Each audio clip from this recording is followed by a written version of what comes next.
Gloire à Jésus. Amen, amen. Est-ce que nous sommes prêts pour la parole de ce matin? Est-ce que nous avons réellement soif? Celui qui a soif n'a même pas de Bible. Prends déjà ta Bible. Amen. Tu prends déjà ta Bible. Le thème de ce message, c'est le livre d'Ésaïe. Le livre de Ésaïe. Qui connaissait Ésaïe? Qui connaît Ésaïe? Amen, on connaît tous. Hein? Quand j'ai mis ce thème sur WhatsApp, beaucoup de gens me disent « Ah, moi j'aime ce livre, j'aime ce livre. » Amen. Je vois que ce livre-là est beaucoup aimé par beaucoup de personnes. Et je vais encore te pousser à l'aimer davantage. Parce qu'il y a beaucoup de choses qui se cachent dans ce livre-là. Amen. Donc je t'invite à le prendre. On fera la lecture, on fera un peu différemment. D'habitude, on commence la lecture et ensuite on bombarde. Mais ici, au fur et à mesure, comment le Saint-Esprit m'inspirer, je reviendrai pour vous donner les passages. Amen. Donc dans ton thème, tu mets déjà le livre d'Ésaïe. Amen.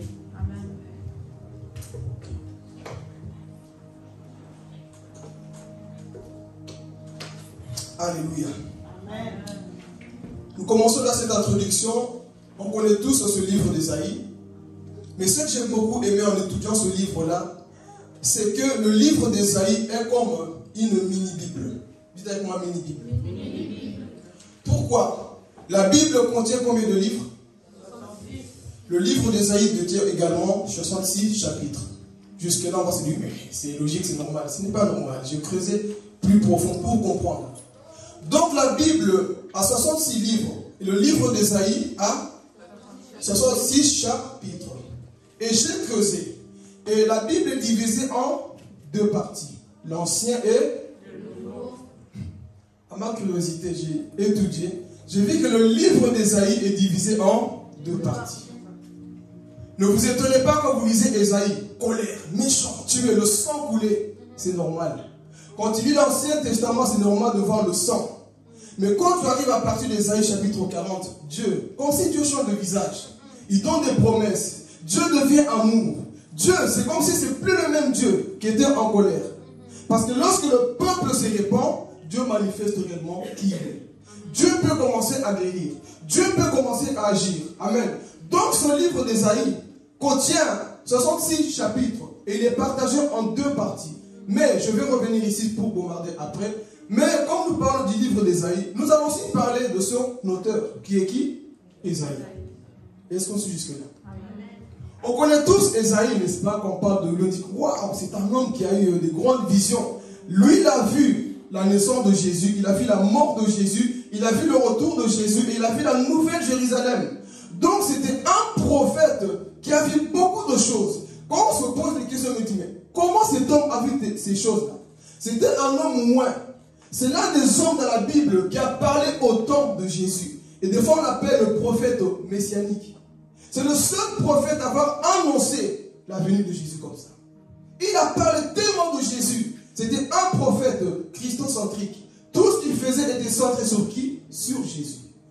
Donc quand on voit la vie de cet homme, on dit waouh, Dieu peut utiliser de tels hommes, oui. Mais regardez la nature de cet homme-là. Ésaïe, avant que Dieu l'envoie, c'était un homme arrogant.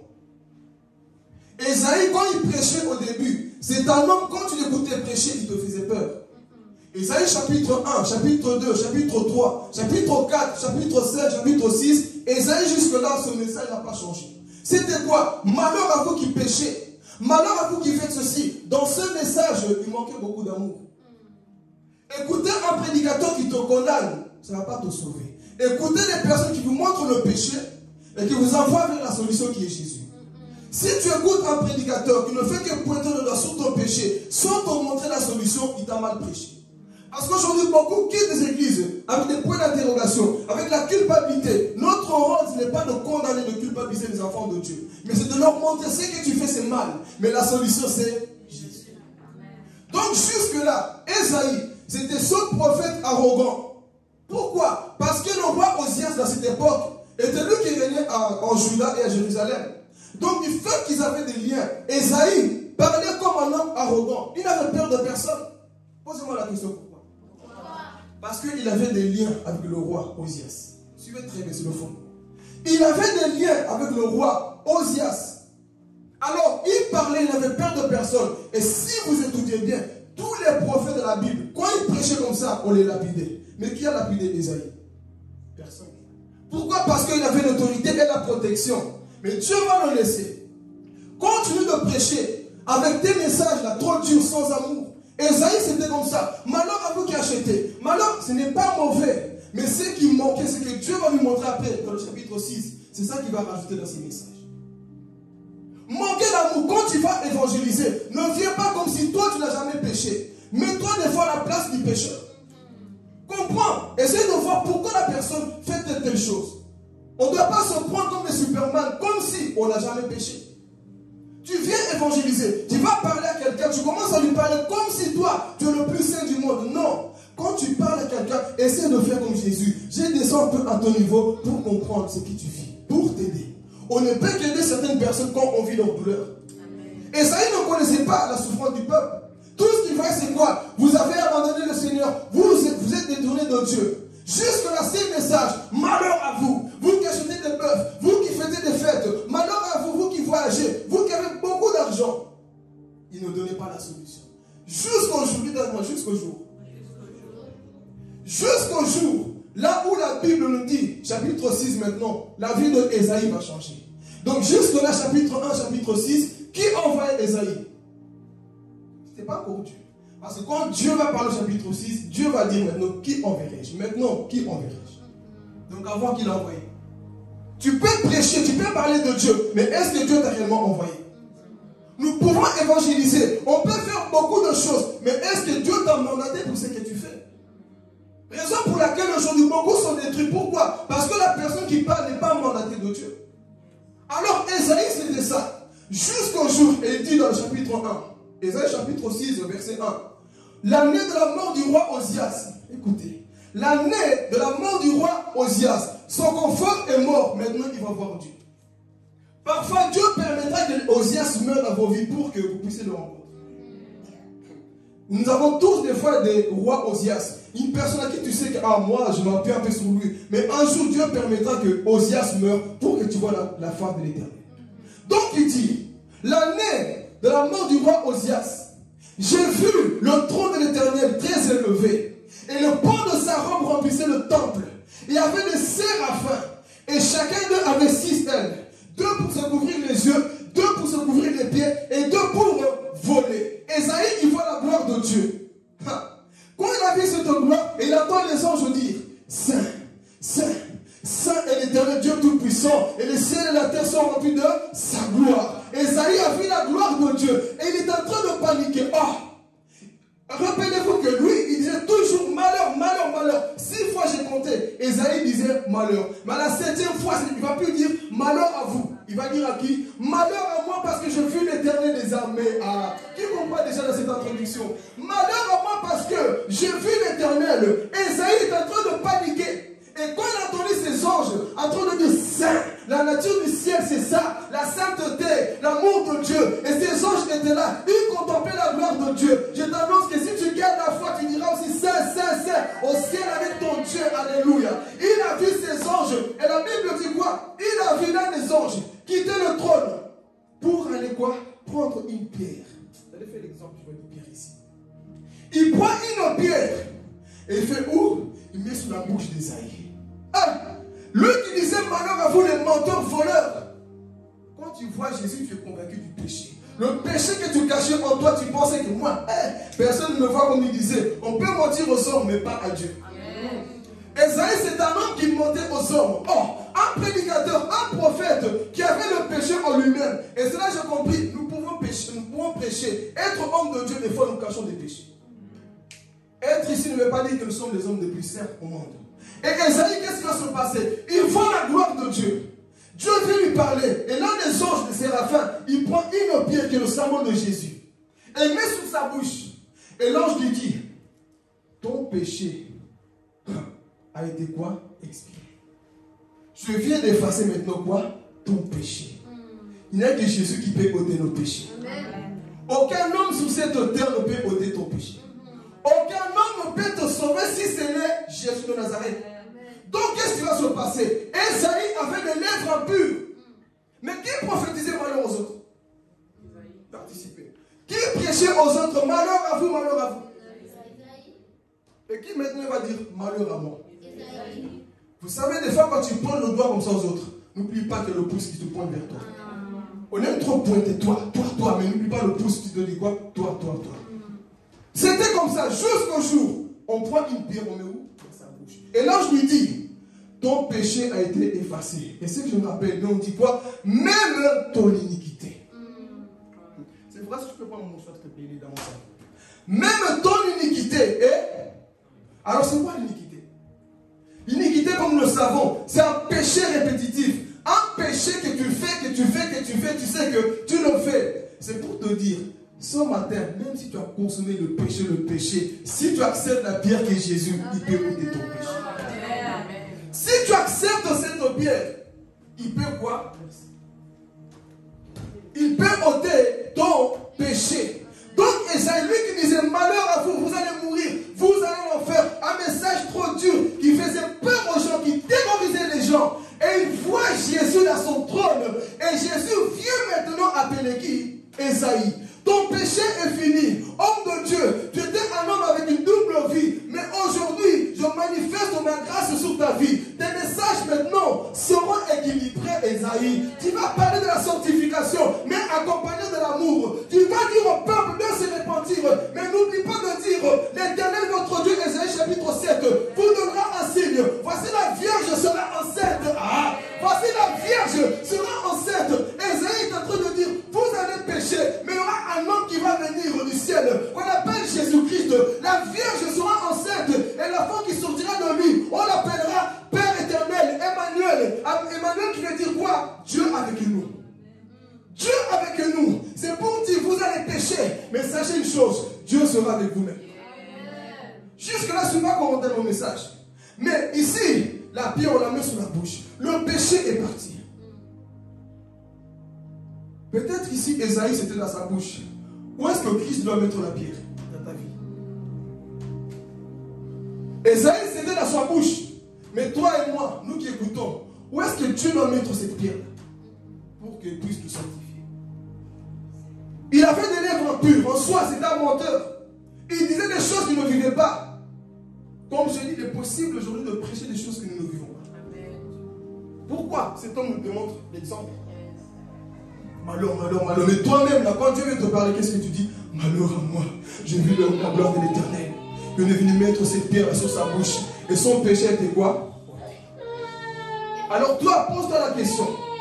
Qu'est-ce que Dieu doit mettre dans ta vie qui doit partir? Des fois, des mauvaises pensées. Ça peut être quelque chose fort autour de toi. Je ne vais pas détailler tous les péchés, sinon ça va rester jusque demain matin.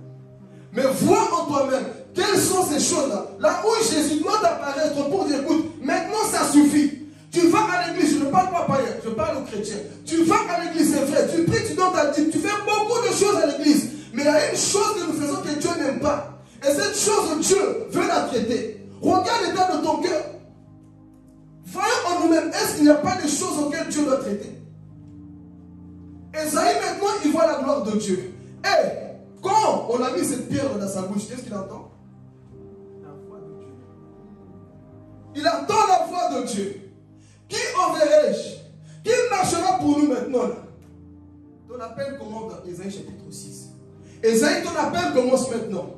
Qui enverrai-je maintenant? Esaïe répondit quoi? Mais voici. On ne peut qu'être envoyé quand Dieu nous nettoie.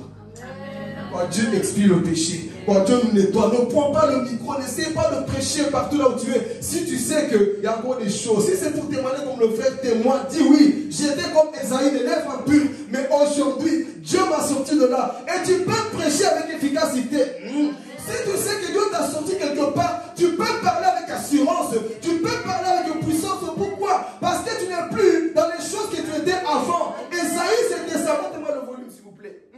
Esaïe, c'était ça. Il était un homme pécheur, mais Christ vient à lui et il change sa vie. Maintenant, Esaïe, je peux t'envoyer. Qui enverrai-je? Tu es en train de dire ce matin, qui enverrai-je à Liège? Qui enverrai-je à ta famille? Est-ce que tu peux dire, Seigneur, me voici? Est-ce que tu peux dire ce matin, Seigneur, me voici? Ou il y a encore des choses qui ne veulent pas arranger qui font que Dieu ne peut pas agir? Est-ce que tu peux dire, Seigneur, me voici? Oui, je fais telle chose. mais voici, jusque-là, j'ai commencé un ministère sans toi. Comme Moïse, tu commences un ministère sans Dieu, tu vas tuer l'Égyptien. Et tu fuis. Esaïe, c'était la même chose. Mais jusqu'au jour où il va faire cette rencontre personnelle avec Dieu. Pose cette question à ton voisin. Est-ce que tu as vraiment rencontré Jésus? Est-ce que nous avons vraiment rencontré Jésus? Ah, ici le message va commencer. Est-ce que nous avons vraiment rencontré Jésus? Non. Dis encore à ton voisin, est-ce que tu as rencontré Jésus? Je ne vous parle pas de rencontrer un homme, Papa John ou moi. Est-ce que tu as rencontré la personne de Jésus? Si encore les chrétiens matériels dans nos églises, c'est parce qu'on n'a pas une conviction qu'on a rencontré le Christ. Parce que quand tu rencontres Christ, il change ta vie. Quand tu rencontres les choses au bout de ta vie, tu ne peux pas me dire que tu as rencontré Jésus. Tu es toujours fâché à l'église, ton visage est déprimé. Non, c'est lui qui connaît Jésus. On voit qu'il y a un changement. On voit que Jésus a bouleversé sa vie. Est-ce que tu peux témoigner au monde que tu as rencontré Jésus, frères et sœurs? Des fois, tu as honte, tu sais très bien que moi, comme j'ai volé hier soir, je ne peux plus parler de Jésus. Mais si tu sais que tu ne voles plus, que tu as rencontré l'homme de Galilée, c'est lui que Esaïe a vu dans son trône, tu peux parler de lui, tu peux évangéliser avec puissance. Même si Satan essaie de t'accuser, tu diras, je ne suis plus dans la même chose, j'ai changé. Je ne suis plus dans le mensonge, j'ai changé. Est-ce que nous avons rencontré Jésus?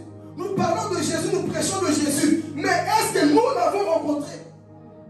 Les chrétiens qui ont toujours la haine contre les autres, tu n'as pas rencontré Jésus. Parce que celui qui rencontre Jésus, la haine n'est plus dans son cœur. Je crois en Dieu, mais pendant que tu écoutes rempli de mauvaises pensées contre les autres, ce n'est pas de Dieu. Celui qui rencontre Jésus abandonne le péché, abandonne son orgueil. Combien de chrétiens avons-nous dans nos églises qui sont remplis d'orgueil? Et on se dit, j'ai rencontré Jésus. On n'a pas rencontré Jésus. Parce que quand tu le rencontres, on voit ce changement. Amen. Est-ce que Esaïe est encore la même personne? Non. Il va changer de message. Et le problème aujourd'hui, c'est que parfois, il faut aimer réapprendre certaines bases. Quelqu'un t'a enseigné quelque part. Quand tu viens, quand tu es assis, apprends. Ne dis pas il est trop jeune, qu'est-ce qu'on va apprendre? Ne dis pas il est trop vieux, qu'est-ce qu'on va apprendre? Non. Des fois, il faut réapprendre. On t'a mal enseigné quelque part. On t'a enseigné qu'il faut prêcher comme ça. Non. À un moment donné, dit, ce n'est pas comme ça. Parce que jusque-là, je tue les autres au lieu de les sauver. Et ça, il change de message. Il change tout. Et qu'est-ce qui va se passer maintenant? Esaïe a compris que oui, dans l'ancienne alliance, Dieu tuait les pécheurs. Dans l'ancienne alliance, quand tu péchais, on te lapidait, n'est-ce pas? Souvenez-vous, Sodome et Gomorrhe. Qu'est-ce qui s'est passé? Ils ont péché, Dieu a épargné? Non. Dieu a envoyé le feu. Ça, c'était le Dieu de l'Ancien Testament. Il détruisait les gens. Il brûlait les gens. Quand tu péchais, on te tuait. Tu vas dire, oh, mais Dieu, toi qui es amour, comment tu fais ça? C'était la justice de Dieu. C'était la colère de Dieu. Ça, c'était de l'ancien. Mais quand Esaïe va voir Dieu dans le chapitre 6, il va comprendre ici, je vais sauter. Il va comprendre que dans l'ancienne alliance, Dieu tuait les pécheurs. Dans la nouvelle alliance, Dieu tue son fils pour les pécheurs. Quelqu'un n'a pas compris. Dans l'ancienne alliance, on tuait les pécheurs. Mais dans la nouvelle alliance, Dieu tue son fils pour les pécheurs. Pour manifester cet amour. Pour te dire que Dieu t'aime. Voyez la profondeur de cet amour de Dieu. Lui qui tuait les pécheurs avant, il tue son propre fils pour les pécheurs que nous sommes. Et Esaïe va comprendre ça. Voilà pourquoi à partir d'Esaïe chapitre 7, il va parler de Jésus. Esaïe 9, il parle de Jésus. Esaïe 11 jusqu'à 66, il parle de Jésus. Jésus qui est la solution de nos problèmes. Amen. Donc ici, on a vu la nature de cet homme qu'on appelle Esaïe. Dieu l'a parlé. Dieu l'a sauvé. Maintenant, il devient un prophète équilibré. Un pasteur équilibré. Un frère en Christ équilibré. Si tu es une soeur, un frère en Christ qui n'est pas équilibré, sache que les gens vont commencer à te fuir. Les gens vont commencer à te fuir. Sois équilibré. Et Esaïe comprend ça. C'est là qu'il commence à annoncer l'apparition de Jésus. Un homme viendra un jour. Moi j'aime ce passage, Isaïe chapitre 9, verset 5 à 6. Un enfant nous est né, un fils nous est donné. On l'appellera Père éternel, admirable, Dieu puissant. C'est lui qui ne change pas. On parlait déjà de qui? La solution qui est Jésus. Esaïe a vu ça. C'est que nous voyons aujourd'hui. Esaïe l'avait déjà quoi? Vu. Si maintenant, on a parlé que le livre d'Osaïe contient combien de chapitres? 66 chapitres. Et si je vais un peu parler des 39 chapitres qui montrent qu'il y a la colère de Dieu. Beaucoup de prédicateurs restent sur la colère de Dieu. Colère, colère, méchant, méchant, non. Oui, il démontre sa colère. Mais n'oublie pas le point des 27 chapitres qui restent. Là où Dieu, maintenant, je te console. Je t'appelle par ton nom. Je t'aime, tu es à moi. Je te rachète. Je livre l'Égypte. Oh, quelqu'un n'a pas compris. Prêche la colère de Dieu à la fin, dit que Dieu t'aime. Ne prêche pas la colère parce que les gens vont rentrer avec des frustrations. Les gens vont se fâcher, vont quitter l'église, abandonner, aller dans le monde. Pourquoi? On a montré le visage de Dieu comme ça. Mais on a fait dire le Seigneur, il peut te sourire. Si tu abandonnes le péché, il t'appelle par ton nom. Le monde, le diable t'appelle par ton péché. Mais vous allez voir les 27 chapitres ne parlent que de l'amour de Dieu. Même s'il parle de la colère, mais vous allez voir que Dieu est beaucoup plus amour. Qu'est-ce qui s'est passé? Dites avec moi, le peuple s'est répandu. Quand le peuple se répand, Dieu se révèle autrement. Voilà pourquoi ça aussi c'est un message. Les 3 manifestations de Dieu sur la terre. Dans l'ancienne alliance, il s'est manifesté tant que Dieu. Avec le temps des apôtres, il s'est manifesté en Jésus. Mais ici, c'est le Saint-Esprit qui agit. Et ça, c'est un message que nous allons voir. Mais ici, regardez.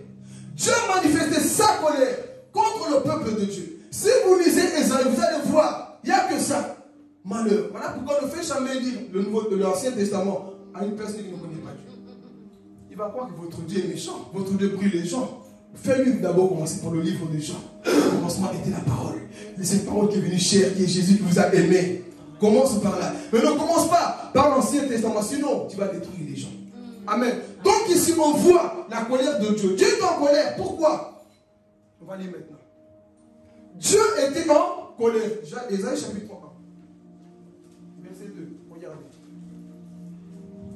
Dieu était en colère. Mais pourquoi Dieu était en colère? Regardez. J'ai la parole au nom de Jésus. Amen. Vision d'Ésaïe, fils d'Amoz, sur Juda et Jérusalem, durant les règnes d'Ozias. Verset 2. Ciel, écoute terre, prête l'oreille. En effet, l'Éternel parle. J'ai nourri et élevé des enfants, mais ils se sont révoltés contre moi. Regardez comment Dieu parle. Et cette parole met aussi pour toi et moi, parce que des fois on fait la même chose. Suis. Le bœuf connaît son propriétaire, et l'âne la mangeoire de son maître. Cependant, Israël ne connaît rien. Mon peuple n'a pas d'intelligence. Malheur à la nation pécheresse, au peuple chargé de fautes, à la lignée des méchants, aux enfants corrompus. Ils ont abandonné l'Éternel. Ils ont quoi? Abandonné l'Éternel. Ils ont méprisé le Saint d'Israël. Ils ont fait volte-face. À quoi bon vous frapper encore? Attends, c'est bon, là on peut s'arrêter ici. Est-ce qu'on a compris ici? Imaginez-vous ce Dieu là en train de parler, ciel et la terre, pour te regarder. Ceux qui disent Dieu m'a béni, m'a abandonné. Je ne vais pas toucher le point des païens, je vais parler aux chrétiens. Parce qu'ici, Dieu est en train de parler aux enfants d'Israël et ça n'a pas changé. La Bible, c'est l'ordre des choses à venir. Donc, c'est des choses qui devaient arriver et c'est ça que nous vivons aujourd'hui. De la même manière que Dieu s'est mis en colère contre les enfants d'Israël, il n'a pas changé aujourd'hui. Des chrétiens soi-disant, Dieu m'a sorti du monde. Mais qu'est-ce que tu fais encore avec les choses du monde? Toi qui dis, moi je crois en Dieu, pourquoi l'église est devenue un problème pour toi? Toi qui dis, moi j'aime Dieu, pourquoi jeûner c'est devenu un problème pour toi? Pourquoi les réseaux sociaux prennent plus de place sur ta vie? Mais tu crois que Dieu n'est pas en colère aussi? Le commandement, nous savons que tu aimeras ton Dieu de tout ton cœur. Dieu doit avoir la première place dans nos vies, église. Si Dieu n'a pas la première place, on ne l'aime pas. Alléluia. Si tu n'aimes pas ton frère, tu n'aimes pas Dieu. Comment tu peux dire je t'aime Jésus et tu n'es pas capable de dire à ton frère je t'aime? Jésus, moi je t'aime. Est-ce que tu peux dire à ton frère je t'aime aussi? Envoyer un message à quelqu'un qui t'a blessé pour lui dire je t'aime aussi. Ceux écoutez, prêtez l'oreille. Le peuple que j'ai choisi sont en train de m'abandonner et en ce temps de la fin, regardez le comportement des chrétiens. Regardez le comportement des pasteurs. Regardez le comportement des frères en Christ de soi-disant. Nous faisons la honte à Dieu. On dit qu'on croit en Dieu. Regardez notre langage, la façon de s'habiller, la façon de parler. Tout ce qu'on fait, ça n'honore pas le Seigneur. Et on se dit que nous sommes de Dieu. Quelque chose ne va pas. Des chrétiens m'ont démêlé. Des chrétiens maïs. On dit qu'on est de Dieu. Dieu m'a sorti du monde. Il ne t'a pas sorti du monde. Tu es toujours dans le monde. Il faut revoir notre façon de faire avec le Seigneur. Les habitué. Je sais, ça va se passer comme ça sera toujours comme ça. Non. Dis avec moi, le temps est arrivé que je prenne une décision. Le temps est arrivé que je prenne une décision. Depuis qu'on prêche les mêmes choses, les mêmes retards, les mêmes absents, toujours les mêmes choses, on se dit qu'on aime Dieu. Non, on n'aime pas Dieu. Écoutez, voyez mes enfants là. Et la Bible dit qu'on a lu. Même là, le bœuf connaît la maison de son possesseur. Est-ce que l'église, toi, tu peux dire, je connais la maison de Dieu aujourd'hui? Est-ce que tu peux te souvenir que ce jour-là, je dois aller? Non, je lis une petite fatigue, une petite maladie, je ne vais pas. Là, lui, il connaît. Mais nous qui sommes enfants, imaginez-vous, Dieu nous compare aux animaux. Tel point le peuple de Dieu est descendu très bas. Le peuple de Dieu est descendu bas ce temps de la fin. On se dit que nous sommes des chrétiens, nous sommes des enfants de Dieu. Non, Dieu est en colère, vous savez. Je vais parler. Amen. À un moment donné, on t'avertit. Il arrivera un jour là où Dieu ne va plus t'avertir. Dieu d'amour, n'est-ce pas? Mais ce Dieu-là te rappelle. Il arrivera un jour là où Dieu ne va plus te rappeler. Si tu es nouveau pour la première fois, comprends que c'est comme ça. On ne te juge pas. Toi, on te comprend. Ne te mets pas dans le niveau des cocobars. Je parle plus aux anciens, aux cocobars. Ceux qui négligent la parole de Dieu. Ceux qui sont conscients de la maison de Dieu, mais qui bafouent le travail, l'œuvre de Dieu. On parle plus à ces personnes parce que Dieu se met toujours en colère aux personnes qui ont reçu la connaissance. Dieu se met en colère contre ses enfants. Pourquoi? Parce que ceux qui prient sont en train de quoi? De m'abandonner. Est-ce que nous ne sommes pas là? Là où Dieu te tourne même le dos quand tu pries. Aujourd'hui, c'est ça qui nous vient dans nos églises. Les gens viennent à Dieu. Ils n'ont plus soif de Dieu. Les gens viennent à lui. Ils n'ont plus soif de Dieu. Pourquoi? Tu pries, Dieu a des problèmes. Écoute, Dieu est en train de te parler. Dieu t'avertit. Change ta façon. Change ton comportement. Change ceci. On ne veut pas. Mais il arrivera un jour là où Dieu ne va plus te parler ni en rêve ni en songe. C'est la mort qui viendra. En ce temps de la fin, frères et sœurs, ouvrons les yeux. Voyons comment la mort est en train de toucher beaucoup de personnes. Voyons comment la mort est en train de tuer les gens comme des mouches. Ça ne nous enseigne pas ces choses. Et nous sommes là à l'aise, avec les mêmes colères, avec les mêmes comportements. Le temps est arrivé de changer l'église. Dieu est en train de parler. Écoutez, regarde mes enfants. Je suis mort pour eux à la croix. Mais regarde comment ils se comportent. Ils ont du mal à s'aimer entre eux. Et ils se disent enfants de Dieu. Regarde, ils passent trop de temps devant la télévision. Ils passent trop de temps sur les réseaux sociaux. Ils passent trop de temps dans la distraction. Et Dieu est en colère, il est attristé aussi de voir ses enfants l'abandonner. Combien de fois on va nous répéter ces choses? Combien de fois Dieu va nous rappeler ces choses? Il est temps de grandir dans la foi. Il est temps d'évoluer dans la foi. Parce que ici, Esaïe commence à parler. Il va commencer à leur dire, écoutez, il faut revenir à Dieu. Peuple rebelle, revenir à Dieu. Est-ce que nous n'avons pas des rébellions aujourd'hui dans nos églises? Est-ce que nous n'avons pas des religions dans la société, des personnes qui ne veulent plus honorer le Seigneur? Dernièrement, j'ai écouté un témoignage qui m'a fait. Moi, quand j'entends ces choses-là, ça me donne une sainte colère. Une personne de France, hier j'ai vu avec la personne. Comment un homme de Dieu, soi-disant, abusé de cette personne? Je me suis dit, mais l'homme en soi n'a plus la crainte de Dieu. J'ai des choses que je n'oserais pas dire, qu'un homme de Dieu a osé dire à la femme de fait. Et je me suis dit, c'est de quel niveau l'homme est perdu? Quel niveau le péché est rentré dans nos églises? Et là, ce n'était pas un païen ni une païenne. Un pasteur établi, un prophète, qui voulait faire des choses qu'on fait dans les films pornographiques. Toi qui prêches le Seigneur, on n'a plus la crainte de Dieu. Et vous pensez que Dieu, dans son trône, il ne va pas juger de telles personnes s'il ne change pas? Vous pensez que Dieu ne jugera pas des personnes qui jouent encore dans le péché? Des personnes qui viennent prier, tu pries, tu dis alléluia, tu rentres, mais tu retournes dans les mêmes choses. Vous pensez que Dieu ne va pas juger? J'ai écouté ce témoignage. Oui, il m'a fait ça, il m'a dit ça. Et à cause de cet homme-là, la personne allait perdre la foi. Heureusement qu'elle a pris hors du moment que la personne voulait se suicider. Voilà comme les hommes de Dieu poussent les autres dans la perdition. Comment les frères en Christ aussi poussent les autres dans la perdition. Et vous pensez que Dieu, oh, je suis content. Ce temps de la fin, il y a des choses qui se passent. Si Dieu nous ouvrait les yeux devant tout ce qui se passe dans nos églises, on allait fuir. Si Dieu nous ouvrait les yeux devant tout ce qui se passe dans le monde, je pense qu'on allait arrêter. Il y a tellement de choses qui se passent. Et Dieu est commande à son trône. Il faut tout ça. Moi, j'étais en train de réfléchir. Je me suis dit, si moi, je ne suis pas dans mon trône, je ne vois pas tout ce qui se passe dans le monde. Je suis en colère comme ça. Et Dieu qui est dans son trône, qui voit tout ce qui se passe au Brésil, qui voit ce qui se passe au Congo, qui voit ce qui se passe en Belgique, qui voit ce qui se passe dans le monde entier, il est comment? Sa colère va bientôt frapper la terre.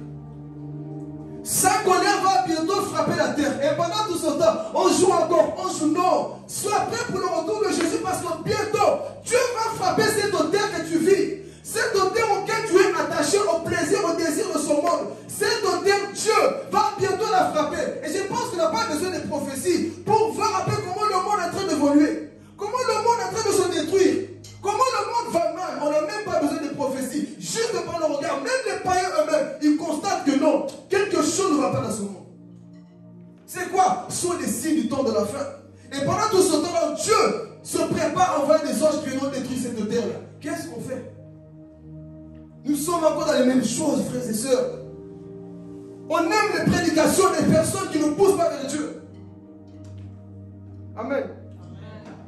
On aime des choses qui ne nous poussent pas vers Dieu. On aime des choses qui nous chatouillent. Non, le temps est arrivé qu'on ne va plus aimer les choses qui nous chatouillent. Est-ce qu'on peut dire amen? Le temps est arrivé de ne plus aimer écouter. Non, Seigneur, quelque chose ne va pas dans notre génération. Quelque chose ne va pas dans notre génération. Ceux qui se disaient hier, homme de Dieu, enfant de Dieu, prophète de Dieu, regardez leur comportement. Ici, je vais tout dire ce matin. Les personnes qui encouragent les enfants de Dieu à écouter les musiques du monde, ce n'est pas de Dieu. Et vous, des fois, vous êtes là, vous écoutez, ce n'est pas de Dieu. Les hommes de Dieu qui ressemblent aux païens, les enfants de Dieu qui s'habillent comme des païens, et Dieu est en colère, changeons de vie. Alléluia. On accepte ça, non parce qu'il est connu, elle est connue. Elle est connue sous l'enfer, mais elle n'est pas connue au ciel. Il n'est pas connu au ciel. Avoir du succès sur la terre ne veut pas dire que tu es connu au ciel. Amen. Mais des fois, c'est ça qu'on aime. Ce genre de message, je vous assure, hein, ce genre de message de sanctification, ce temps de la fin, devient trop rare. Les gens ne voudront plus écouter. Parce qu'on est habitué à écouter ce qu'on aime dans nos oreilles. Viens, tu seras élevé. Viens, tu seras béni. Viens, tu auras la voiture. On s'en fout des voitures. La Bible dit que tout passera. Amen.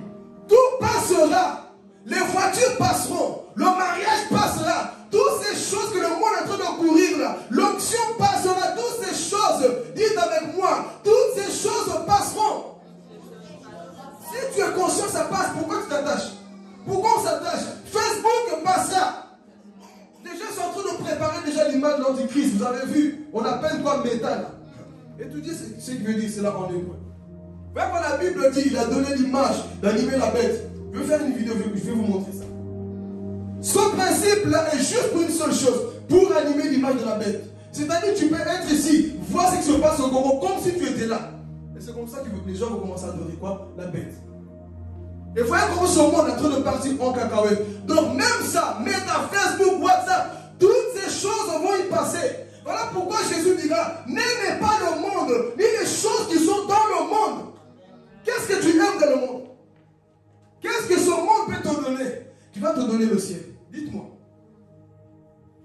Qu'est-ce que ce monde va te donner? Qui va te donner le ciel? Rien.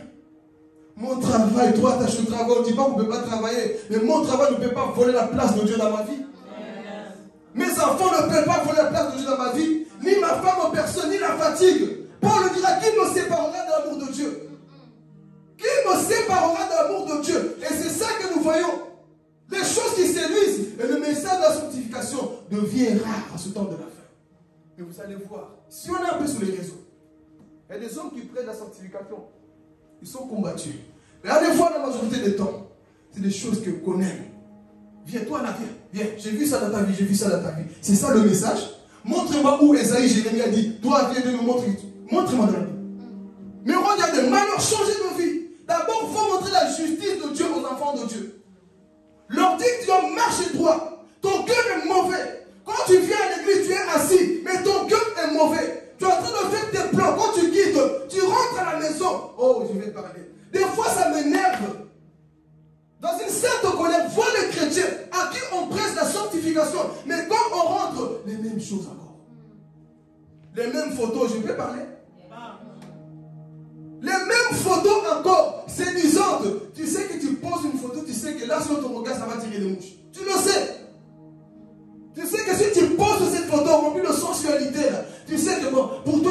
pas, mais tu sais que si quelqu'un regarde, sera attiré par ça. Il sera attiré. Le temps d'arriver qu'on soit chrétien de la tête jusqu'aux pieds. Arrêtez d'être des doubles chrétiens. Alléluia. Le temps d'arriver qu'on soit des véritables chrétiens. Parce que Jésus viendra frapper cette terre, Église. Arrêtons de jouer avec le Seigneur. Façon de parler, façon de s'habiller, tout ça, arrangeons nos vies. Quelque chose va se passer. On nous parle comme ça, mais lui, il est fou, il crie comme ça, il connaît ma vie. Écoute, je connais l'éternité.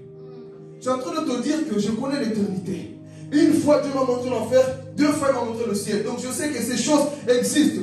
Et nous sommes en train de prêcher, de nous donner à fond ici, là, pour nous dire, Église, soyons prêts, parce que l'éternité existe.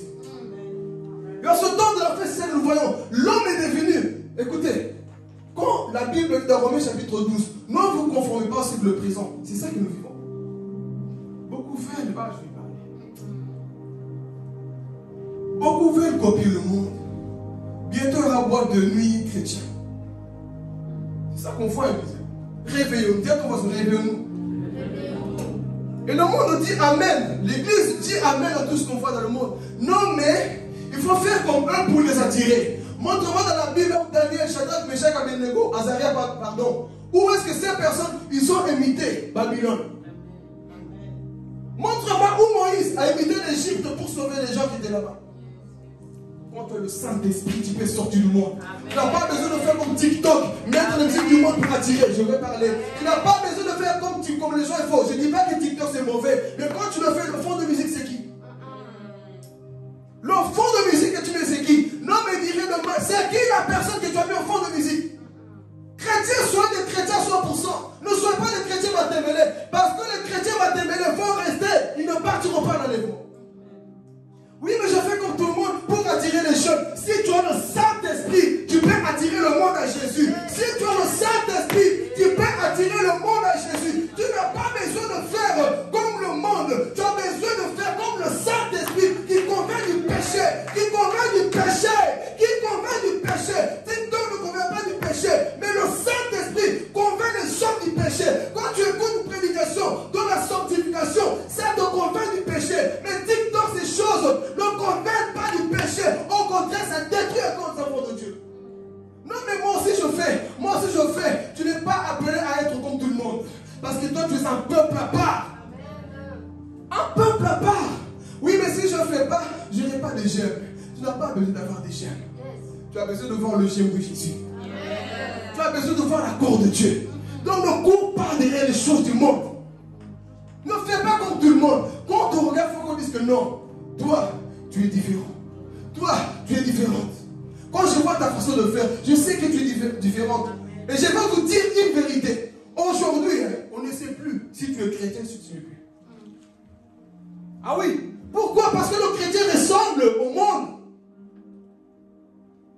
La même fesse là qui montre les fesses en l'air, toi chrétien tu le mets. Mais moi j'ai juste mis un petit collant. Hein. Mais on sait ce qui se cache derrière. Moi c'est juste camoufler ça, on sait ce qui se cache. Chrétien, dis à ton voisin, sois le chrétien. Fâche-toi, des fois il faut se fâcher, Église. Vous savez, nous faisons la honte de Jésus sur cette terre. Un jour, dit à Seigneur, montre-moi l'état de mon cœur. Montre-moi comment tu es en face de moi. Vous allez voir un Jésus qui pleure, Jésus qui t'a tourné déjà le dos depuis longtemps. Blague avec le Seigneur. Il t'a déjà tourné le dos depuis longtemps. Pourquoi? Parce que ce qu'il a fait à la croix, vous pensez c'est pour commencer à mettre des bêtises sur TikTok? Vous pensez c'est pour poster des bêtises sur Facebook?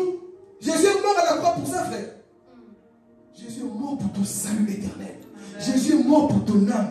Il est descendu du ciel pour ton âme et mon âme. Il n'est pas descendu pour les vaines choses, non. Il est d'abord venu te sauver de l'enfer, de la malédiction, de la condamnation éternelle. C'est pour ça qu'il est venu. Alors quand tu veux poster, faire quelque chose, réfléchis toujours. La musique que j'ai mis là, c'est qui? La musique qu'on entend derrière mon truc là, c'est qui? Oui, mais c'est moi qu'on voit plus, oui. Mais n'oublie pas qu'on entend la voix du diable. Comme Papa nous dit souvent, il suffit d'un petit poison non pour tuer quelqu'un. Est-ce qu'il faut beaucoup? Le petit fond de musique qu'il a remis souvent, c'est qui? Tu vois Kanye West est en train de chanter, mais pas. Non, mais je parle de Dieu. Donc tu es en train de prêcher avec Kanye West. Non, mais c'est quelqu'un qui chante bien dans le monde. Tu prêches avec. Non, le temps est arrivé que nous soyons des véritables chrétiens. Je vais parler de l'état de notre cœur ce matin. Quand tu viens ici, là, quelle est l'étape? Quand tu écoutes le message, est-ce que tu as encore soif de Dieu ou tu te dis oui, mais c'est toujours comme ça, je connais comment ça va finir. Si tu penses comme ça, tu es déjà perdu. Mais fais l'ouvrir. Parce que quand tu écoutes de tels messages, ça va te pousser pour aller au ciel. Ça va te pousser davantage à abandonner le péché. Esaïe commence à voir comment le peuple a abandonné le Seigneur. Ils ne connaissent plus. Ils sont en train de se retirer. Regardez combien de chrétiens en ce temps de la fin sont en train de se retirer. Les personnes qui étaient à fond, quand on parle de retirer, ce n'est pas où ils retournent dans le monde. Ce comportement, je ne peux pas dire le nom de la personne, mais relise les témoins. Une personne qui servait soi-disant le Seigneur, elle avait dit, il ne faut jamais écouter la musique du monde. Des témoins. Il ne faut jamais écouter la musique du monde. Soi-disant, elle faisait une délivrance et la personne avait des choses, je ne sais pas, des liens de musique du monde. Et elle a dit, il ne faut pas écouter, moi ça me salit. Bon, aujourd'hui, c'est la même personne qui encourage des fois les gens à écouter. Comment le chrétien est en train de se perdre? Vous savez pourquoi? Parce qu'à force d'attendre le retour de Jésus, beaucoup sont en train de devenir comme ça. Ah, mais il tarde, il tarde. Mais au moment que tu es en train de reculer, ce moment-là, il vient. Au moment que tu es en train de dormir spirituellement, d'écouter les choses qui ne t'amènent pas vers Dieu, c'est au moment-là où le Seigneur apparaîtra. Donc Esaïe voit la condition du peuple. Mais Dieu les a sortis de l'Égypte. Mais regarde comment ils se comportent. Regarde comment ils jouent. Regarde comment ils vont à l'église. Je vais parler de notre attitude dans nos églises aussi. Alors à l'église, tu viens déjà boudé, fâché, on ne sait pas qu'est-ce que tu as fait. Et tu es conscient que Dieu t'aime. Un chrétien, je vais parler, quand il vient, il doit avoir la joie. Amen. Je sais qu'il y a des personnes ici, ils ont des situations compliquées, mais ils ont une joie que toi-même tu as.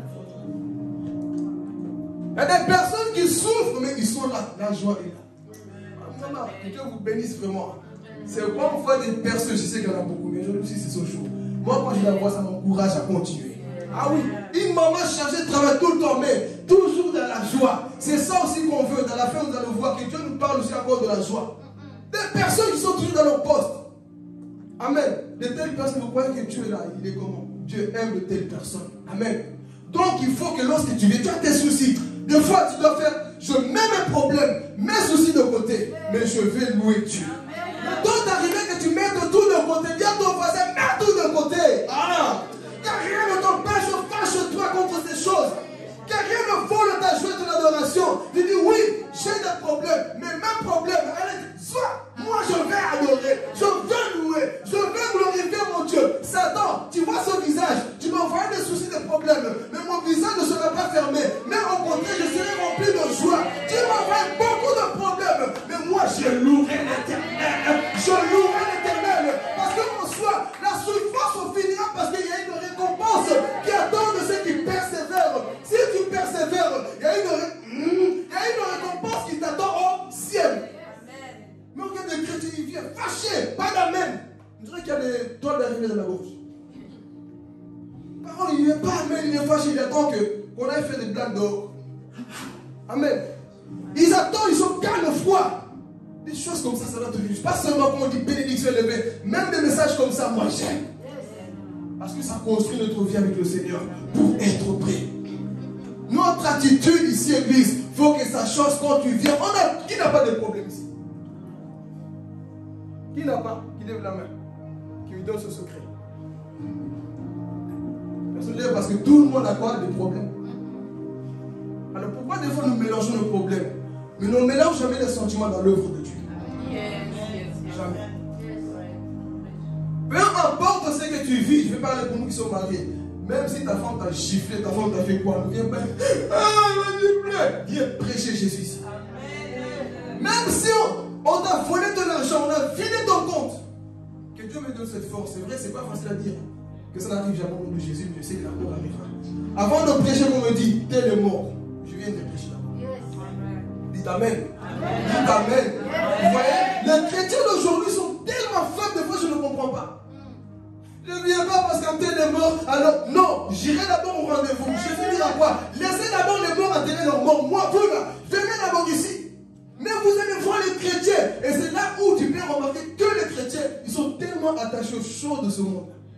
Et quand une situation arrive, tu dis, il y a une occasion de plus à dire à Satan, j'ai gagné. Ah. Quand une situation arrive dans ta vie, c'est l'occasion de dire à Satan, Satan, je suis plus que vainqueur.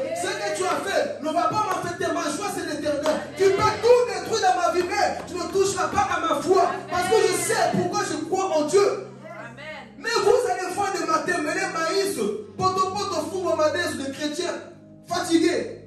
Il suffit d'un petit vent là. Ah, moi ça ne va pas. Non.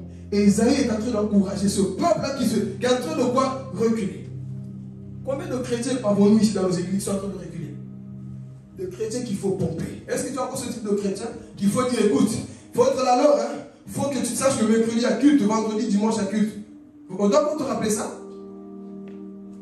Non, mais je parle sincèrement. On doit pas te rappeler ça? Est-ce qu'on te rappelle de mettre le réveil pour aller travailler? Pourquoi pour Dieu il faut pomper? Pourquoi pour Dieu on bafoue? Dieu dit, ce peuple que j'ai sauvé, c'est en train de quoi? De reculer. Et c'est les réalités que nous vivons aujourd'hui. Des chrétiens qui n'ont plus d'amour. On dit qu'on aime Dieu. C'est là où Esaïe dit, ce peuple m'honore des lèvres, mais pas du cœur. C'est là, écoutez, je suis en train de vous prêcher des choses que nous vivons dans nos églises, dans le monde chrétien. Il y a des choses que je ne peux pas dire, que je vois, que j'entends, et que Dieu montre aussi. Je me dis non. Quelque chose ne va pas au milieu des chrétiens. La majorité des choses qu'on voit, c'est l'apparence. C'est des carapaces, mais rentre dans le sous-sol. Vois en vrai ce qui se passe. Le peuple a abandonné Dieu. Comme dans le temps d'Ésaïe. Le peuple est en train de reculer. Avant, quand tu péchais, tu avais peur. N'est-ce pas? Moi, je me rappelle, dans ma vie chrétienne jusqu'à aujourd'hui. De toute façon, Dieu merci, ça me suit jusqu'à aujourd'hui. Il y a un péché, je ne me sens pas bien. Je ne peux pas dormir bien si je n'ai pas confessé. Pourquoi? Parce qu'avant, quand quelqu'un péchait, il disait non, si le Seigneur revient là, non. Moi aujourd'hui, oh, on dort dans le péché. Amen. On fait le bail, comme on dit dans la langue des jeunes. On fait le bail, c'est pas grave. Dieu ne vient. De toute façon, il a oublié les clés au ciel, il est reparti. Il ne viendra pas maintenant, mais il reviendra. Amen. Avant, quand les gens péchaient, ils avaient cette conscience de courir vite pour se repentir. Mais aujourd'hui, voyez comment le peuple s'est habitué dans le péché. Voir des chrétiens partager les choses du monde, mais jamais partager les choses de Dieu. Tu aimes Dieu? Ce que tu partages constamment, c'est de Dieu. Voir des chrétiens, je vais parler de plus loin. Voir des chrétiens qui sont convertis, mais jamais il a posté un verset biblique sur Facebook pour dire Dieu t'aime. On a honte. Et tu dis que tu aimes Dieu? Jamais tu as essayé d'évangéliser dehors. Et tu dis que Dieu t'aime? J'aime Dieu. Quel Dieu t'aime? On n'aime pas. Nous sommes devenus comme ce peuple. Vous m'honorez où? Mais le cœur n'y est pas. C'est pas trop compliqué de voir qu'une personne n'aime pas Dieu de tout son cœur. Vois seulement sa négligence dans tout ce qu'il fait. La personne n'aime pas Dieu. Parce que quand on aime, on court pour les choses de Dieu. Quelqu'un n'a pas compris. Quand on aime Dieu, on court pour les choses de Dieu. Et c'est ça que cet homme Esaïe a vu dans ce livre. Il voit les 39 livres de l'ancien chapitre ici. Il voit que la colère de Dieu. Le peuple était là, rebelle. Les gens ne donnaient même plus leur dîme. Les gens ne respectaient plus rien. Ils avaient bafoué même quoi? Le saint. Ils avaient tout bafoué. L'église pour eux, bah écoute, c'est tout ton temple là-bas, nous on ne connaît pas ces choses. C'est ça que nous sommes en train de vivre. Le chrétien est en train de perdre cet amour pour le Seigneur. Mesure ta vie. Est-ce que tu as toujours le même amour que tu as eu quand tu t'es converti jusqu'aujourd'hui? Tu as trop grandi dans les choses de Dieu. Nous avons quoi? Trop grandi. Et c'est pour ça que nous bafouons l'œuvre de Dieu. Voyez comment les gens, quand les gens se convertissent, que Dieu te donne encore cette soif jusqu'à la fin son retour. Amen. Parce que les personnes, quand ils se convertissent, ils voient, waouh, l'homme de Dieu est comme ça. Ils sont dans la joie. Ils veulent les choses de Dieu. Mais quand ils commencent à grandir, ils connaissent un verset, ils voient les défauts de Papa John, ils voient les défauts de Frère Philippe. Et quoi? Non, Église. Que tu vois les défauts de quelqu'un ou pas, ton amour ne doit jamais changer. Amen.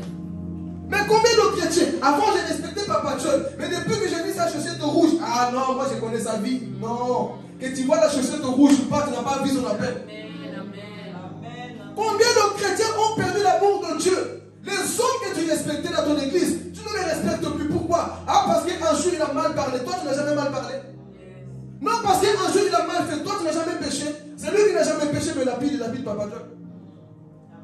Oui, parce qu'il a fait ceci. Église, nous sommes en train de perdre notre premier amour. Revenons au premier amour, Église. Revenons à notre premier amour. Tu connais les défauts de Jonathan. C'est pour ça que tu dois le haïr. Au contraire, plus tu connais les défauts d'une personne, plus tu vas intercéder. Plus tu connais les faiblesses d'une personne, plus tu vas prier. Mais aujourd'hui, c'est quoi? Des chrétiens vont te mêler. Ah, moi je vais dans telle église. Et tu vois, dans telle église, il n'y a pas de problème. Il n'y a pas d'église sans problème. Dieu merci, ici on se connaît. Tu vas dans une église, on va commencer à t'ensorceler. Le témoignage que j'écoutais, moi, bon, quand j'ai discerné, je compris, écoute, tu vois ton père spirituel sans disant, je ne veux pas le manquer du respect. Mais j'étais tellement en colère, sans colère, écoute, c'est un sorcier. C'est un sorcier parce que les choses que la sœur m'a dit, non. Un homme de Dieu, même si on dit qu'on est faible, mais c'est que la personne faisait, c'est un quoi? Sorcier. Là oui, quand tu vois qu'un homme de Dieu est en train de te pousser en enfer, tu peux te révéler. Tu peux te révéler. Ah, écoutez, quand un homme de Dieu commence à mal faire, tu peux quoi? Ce n'est pas parce qu'il t'a amené à Dieu qu'il va t'amener en enfer. Donc tu m'as ramené à Dieu, mais si je vois que tu commences à déraper, la personne lui demandait de faire des choses mystiques. Là, je comprends, non. Il y a quelque chose qui ne va pas. Et l'Église, et nous là, comme nous le savons, nous là, quand on voit les erreurs de nos frères et sœurs, on doit revenir dans notre premier amour. Amen. Toi, tu vas voir Dalia. Depuis que tu as constaté que Dalia, un sac rouge vert, dedans il y avait je ne sais pas quoi, tu commences à te méfier. L'amour, c'est ça? Non, j'ai vu le pied de poulet dans son sac. C'est une sorcière. Tu as vu, c'est le pied de poulet. Depuis que j'ai vu ça, tu commences à te méfier. Oh, église, revenons dans l'amour. L'amour qui ne soupçonne pas le mal. L'amour qui encourage cet amour dans nos églises. Pas l'amour qui détruit les autres. Esaïe a vu comment Israël était dispersé. Mais c'est que Dieu veut pour son église. Pas seulement des miracles. Ah, je vais parler. Les miracles accompagnent ceux qui vivent dans l'amour. Ah, quelqu'un n'a pas compris. Des fois aujourd'hui, beaucoup courent parce qu'un prophète est venu là-bas, tu cours parce que tu as un miracle. Mais si tu marches dans l'amour, tu marches dans le plus grand miracle. Oh, quelqu'un n'a pas compris. Si tu marches dans l'amour, les miracles font ça. Écoute, attends-moi, je suis là. C'est ça, frères et sœurs. L'église doit revenir dans ces principes-là. L'amour. On se détourne de tout. Non, mais André m'a mal parlé. Donc moi, ma relation, elle et moi ne change pas. Les véritables chrétiens, même quand tu me parles mal, pour nous, rien ne change. C'est ça la beauté de l'église. Que tu me juges, que tu me critiques, pour moi, rien ne change. Rien ne change. Mais nous sommes tellement vides de notre Dieu que tout ce qu'on nous fait, ça nous impacte. Ça nous impacte. Pourquoi? Tu es vide de Dieu. Et quand tu es vide de Dieu, tout va t'affecter. Même si Papa Dieu fait ça, il va jeter un sort. Ah oui? Même si tous, il m'a jeté un sort. Pourquoi? Une personne qui est vide de Dieu, tout va l'affecter. Pourquoi le frère Philippe l'a prêché comme ça? Il m'a visé. Mais celui qui est rempli du Saint-Esprit, souvent que Dieu lui a dit mon péché, il est temps de changer. Amen. Et là, tu parlais de moi. On n'est pas encore rempli de Dieu. Alléluia. Et le temps est arrivé que nous puissions mettre Dieu dans ça.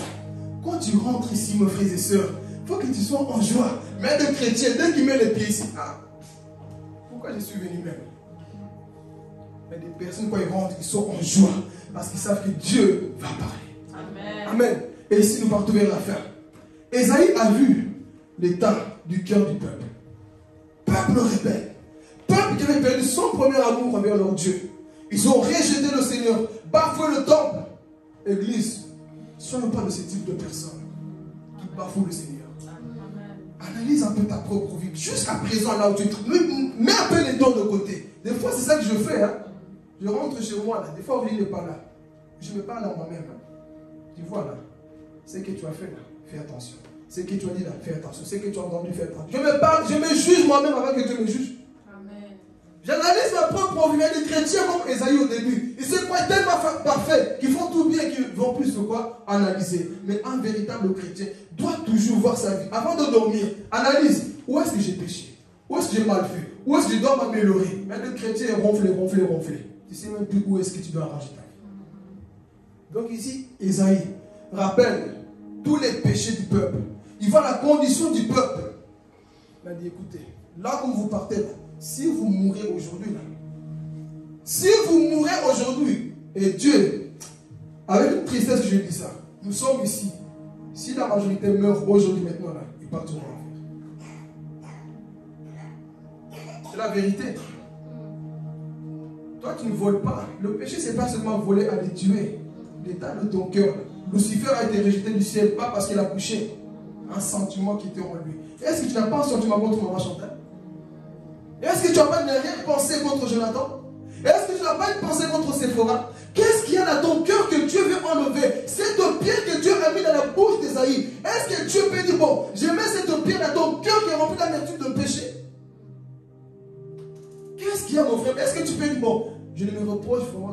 avec toute humilité. Je sais que là, ça va, Seigneur. Merci, continue comme ça. Est-ce qu'on peut dire ça au fond de nous? Ah, c'est vrai que, j'ai oublié. Il y a encore ça. Non. Le temps est arrivé que tu fasses un peu le tour de ta propre vie. Analyse, fais un bilan, nous sommes en train de partir. Mais vois d'abord ta vie. Dis, Seigneur, dans ça, là, j'ai mal fait. Esaïe, c'était ça son rôle maintenant. Il rappelle aux enfants de Dieu que vous, là, vous avez mal fait. Une question que je vais poser, chacun répond à son cœur. Si tu apprenais que Jésus revenait demain, si tu apprenais que Jésus revient demain, quel péché dois-tu confesser? Qu'est-ce que tu dois arranger? Qu'est-ce que nous devons faire? Si tu apprenais, oui, Jésus revient demain, est-ce qu'il n'y a pas de choses à arranger? Ça, c'est le bilan qu'on doit faire. Ne jouons pas avec cette vie. Tout passera. Mais la parole ne passera pas. Et cette parole qui ne passera pas vient te rappeler que si mon fils, si Jésus revient demain, ne dis pas, oh, peut-être qu'il ne viendra pas, il y a encore des choses, j'attends encore. Non. Si tu apprends qu'il revient demain, qu'est-ce que... vois dans ton cœur, parce que écoutez, louper le ciel, il n'y a rien de plus terrible pour un chrétien de louper le ciel. Alors, si Jésus revenait demain, qu'est-ce que tu dois manger? Qu'est-ce que je dois manger? Je me parle aussi à moi-même. Qu'est-ce que nous devons arranger? Amen. Donc ici, on voit Esaïe a parlé, il a prêché. Les 39 chapitres, il a parlé qui du malheur. Malheur. Revenez à Dieu. Abandonnez le péché. Vous qui êtes des idolâtres, ceux qui aiment l'argent plus que Dieu, le travail plus que Dieu, leurs enfants plus que Dieu, leur famille plus que Dieu, ces personnes qui sont dans le péché. Avant de sauter dans le deuxième point, le 27e chapitre là-bas. Écoutez, vous savez qu'il y a des chrétiens aujourd'hui, on le répète souvent, mais on pense qu'on est dur quand on dit ça. Est-ce que vous savez qu'il y a des chrétiens qui aiment leur famille, leurs enfants, leur mari plus que Dieu? Est-ce que vous le savez? Et tant que chrétien, on ne doit pas être comme ça. Voilà pourquoi je dis, moi, je parle pour moi. Je suis préparé à tout. Je suis prêt à perdre Aurélie. Je suis prêt à perdre Noé. Je suis prêt à perdre mon père. Donc si on m'appelle ton père est mort, Seigneur, je m'attendais. Mais les chrétiens, tu annonces une mauvaise nouvelle. Ah, tu n'as plus fini. Moi aussi je meurs. Ah oui, je parle avec la personne. Dis bien, il y a un jour, il y a une date d'expiration pour tout le monde. Donc c'était son temps, gloire à Dieu. Mais les chrétiens, nous sommes tellement attachés. Et quand des fois j'écoute dans l'oreille des personnes, je dis Seigneur, s'il te plaît, n'envoie pas le malheur parce que la personne va se perdre. Juste par écouter le langage de la personne. Moi, mon père, ma mère, c'était pour moi, mes enfants, moi, ça, je suis rien. Sans Dieu, tu n'es rien. La famille partira. Dis à ton voisin, on doit se préparer à l'église. On ne veut pas créer des chrétiens irresponsables. Hein. On veut parler aux chrétiens qui doivent être quoi? Des responsables. Sois prêt. Si on t'annonce une nouvelle quand tu sors de l'église, tel est mort, ça va te faire mal. Il faut pleurer. Jésus a pleuré. Tu vas pleurer, mais ce n'est pas toute ta vie que tu vas pleurer. Mais sois prêt que le malheur va arriver, le mauvais jour arrivera aussi. Mais si tu n'es pas préparé à ça, vous allez voir, il vient pas à l'église, il ne prie plus, il fait pleurer parce qu'il y a une mauvaise nouvelle. Mauvaise nouvelle ou pas, moi je continue ma vie avec le Seigneur. Alors je me prépare même à perdre Papa John. Eh oui. Amen. Bon, ça c'est des choses, il est sorcier. Non, on doit se préparer. Lui-même il a dit, mais ne voulez pas comme ça quoi. On doit se préparer à tout. Je suis prêt à perdre Jonathan. Je suis prêt à vous perdre aussi. Est-ce que vous êtes prêt à me perdre? Dites oui. Moi j'habite dans le ciel. Vous ne voulez pas me perdre? Moi j'habite dans le ciel. Hein?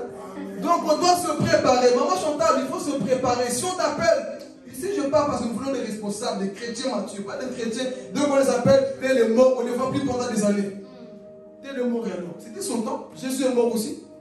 C'était son temps, il est parti au ciel, il viendra nous chercher. Où est le problème? Ce ne sont pas des chrétiens faiblards. Donc, quand je dis ça, je sens les cœurs qui battent. Hey! Les cœurs qui battent. Non, quand on dit ça, c'est que le chrétien doit se préparer. Parce que vous allez voir les chrétiens, des fois, même des païens, des fois, ils ont plus de joie que les chrétiens qu'on perd quelqu'un. Ah oui, la mort pour nous, les chrétiens, ce n'est pas une fin. Est-ce que je peux répéter? Amen. La mort pour nous, ce n'est pas une fin, mais c'est le commencement d'une nouvelle vie. Vous savez, spirituellement, des fois, quand tu pleures quelqu'un, lui, il est aussi dans la gloire, il dit, oh, heureusement. Mais pendant tout ce temps, quelqu'un est en train de pleurer et la personne peut manquer son salut parce qu'elle te pleure pendant que toi, tu veux au ciel avec Jésus. Pourquoi tu me pleures? Je suis bien dans mon royaume avec mon Père. soyons toujours dans la joie comme ça et de se préparer. Moi, je suis prêt. Des fois, quand je parle comme ça, même moi, vous voyez la chair, je vais dire à mon Philippe, est-ce que tu es normal? Ah oui. Quand je raisonne comme ça, je dis, chair, dis t'ôter. C'est l'esprit qui parle. Ah oui, parce que la chair veut vite s'attacher. Oui, c'est ton père, c'est ta mère, c'est ceci. Je dois me préparer. Dis à ton voisin, prépare-toi. Tu regardes bien dans les yeux, prépare-toi. Prépare-toi. Ce n'est pas une malédiction, mais c'est une préparation. La Bible dit quoi? Il y a un temps pour tout. Il y a un temps pour mourir. On peut t'appeler. Le frère Philippe est mort. Jonathan va prendre le relais.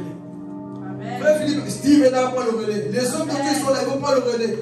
Fabrice, il va prêcher aussi. Oh. Donc on est prêt à partir. Moi, je ne suis plus attaché aux choses de ce monde. Et c'est ça, en fait, je dis, mais pourquoi beaucoup de chrétiens ne comprennent pas ces choses? Pourquoi nous sommes tellement attachés au monde? Et quand tu écoutes, moi je ne sais pas, on ne fait pas dire ça, faut pas, on va le dire. Amen. Si un jour tu perdais un peu ta tante, non, il ne faut pas dire ça. Si un jour tu perdais ta mère, il faut dire, tu dois être prêt. Moi, si tu perds papa demain, dis Seigneur, tu as permis les gloires à toi. Fais comme Job, tu vis ta vie. Amen. Amen. Parce que nous ne sommes pas éternels ici sur la terre. Un jour, nous partirons. Donc, ne laisse rien pour la place de Dieu. Ne laisse, même un homme ne doit pas prendre, parce qu'elle est prête si les deux là partent aussi. On dit comme ça, mais quand ça arrive, c'est une grande épreuve, n'est-ce pas? Mais quand ça arrive, on doit être fort. Papa, tu es prêt? Tu es prêt que tout le travail part? Ah, papa, c'est difficile, hein? On va faire un travail. Vous voyez, c'est pas facile, hein?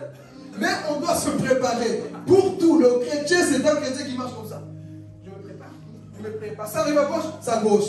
Mais on doit se préparer à tout. Parce que si tu n'es pas préparé, qu'est-ce qu'on t'enseigne à l'église? Pourquoi tu rigoles? Qu'est-ce qu'on t'enseigne à l'église? L'église t'enseigne à supporter ça. Le monde, quand il dit ça, ils vont se suicider. Mais toi, tu ne te suicides pas. Au contraire, tu es encore debout. Parce que si Satan comprend que ta faiblesse, c'est quand tu vas perdre ta maman ce jour-là, c'est fini pour toi. Il va le faire, tu vas permettre. Mais si tu es testé partout, Seigneur, moi, je suis debout. Parce qu'un homme, on m'a tout dit, c'est des choses qui doivent arriver. Je m'attends tout. Amen. Donc à partir d'aujourd'hui, quand tu reçois une nouvelle, viens pas, je ne dis pas qu'il ne faut pas pleurer, il faut pleurer. Mais viens pas, je ne prie plus, j'ai prié, pourquoi tu n'as pas fait? Il n'a pas fait parce que c'était le temps de la personne de partir. Amen. Aujourd'hui, les chrétiens ne veulent plus comprendre ça. Et Ésaïe, nous partons vers la fin, laisse-moi à la fin, je parle à la fin. Donc ici, Ésaïe voit l'état de ce peuple-là. Les 39 chapitres. Malheur. Malheur à vous ceci. Revenez à Dieu. On a tellement prêché durement. Comme on a vu, Dieu a tellement parlé sévèrement dans l'Ancien Testament, à tel point qu'il pouvait détruire toute une ville. Imaginez-vous, si c'était dans cette époque, Dieu tue tous les gens de Liège. Liège rasé, mort. Parce que nous sommes des rebelles. Imaginez-vous, Dieu le faisait. Hein? Mais il est bon, mais quand Esaïe prêche comme ça, il y a toujours des gens qui sont humbles. Je confirme, ce n'est pas toujours tout le monde qui veut changer. Tout le monde ne veut pas changer, se donner à Dieu. Mais quand Esaïe a prêché 39 chapitres, parlait du malheur, il a vu que le cœur du peuple commence à quoi? À revenir vers Dieu. C'est ça qui est beau. Le but de la prédication, c'est de révéler le tas du cœur du pécheur et de le ramener vers Dieu. C'est juste ça.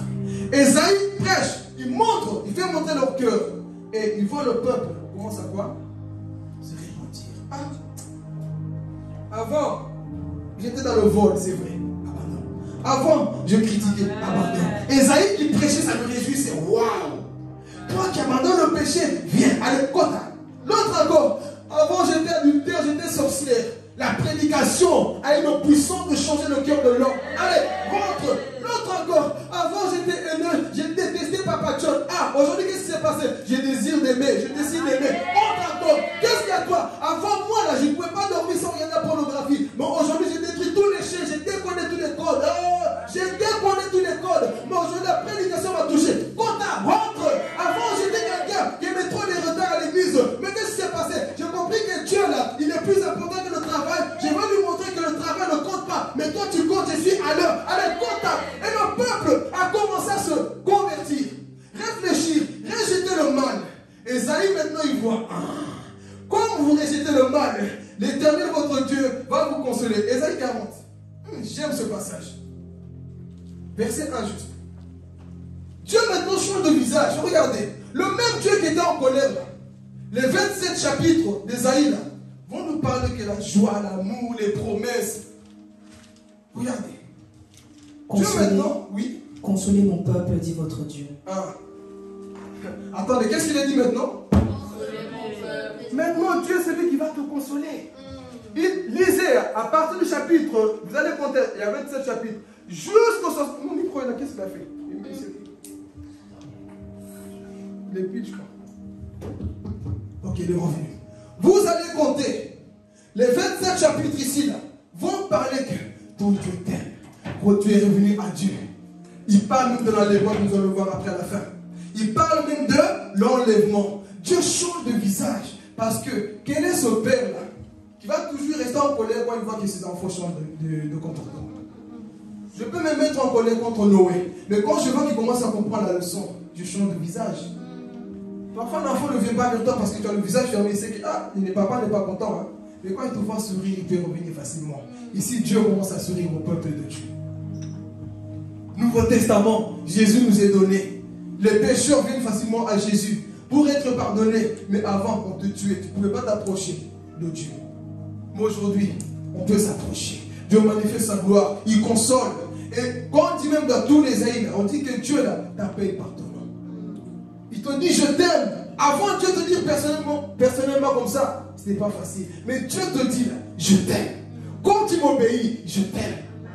C'est ça que Dieu fait. Là maintenant, on peut prêcher, tu seras béni.